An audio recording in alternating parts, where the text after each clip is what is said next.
আমায় কোনো এক অতৃপ্ততা লিখতে বাধ্য করছে। হ্যাঁ, আমার সে অতৃপ্ততা, যা প্রতিটা ক্ষণ রিক্ততায় পরিপূর্ণ। এই নিষ্ঠুর জগতের উদরে যার স্থান, চিলেরা যাকে দলিত নিষ্পেষিত করে, আর পাহাড়ের পাথর চাপায় সে মর্মাহত। এখানে আনন্দ আর প্রাপ্তি নিছক স্বপ্ন। শুধু এক বিন্দু শিশির কণায় যারা তৃপ্তি পথে, তাদের স্থান আজ কোথায়? আজ এ ধরনীকে অভিযোগ জানাই।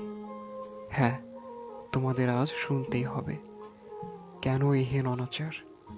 কেন এত ঘাত প্রতিঘাত?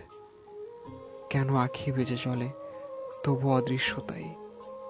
হ্যাঁ, আমার সে অতৃপ্ততা আমায় বলছে, যার ক্ষুদ্রতম স্বপ্নটাও অপূর্ণ রয়ে গেছে। যেখানে বেঁচে থাকাটাই আজ বিলাসিতা, সেখানে কিছু পাওয়ার আকাঙ্ক্ষা যেন এক বিশাল অপরাধ।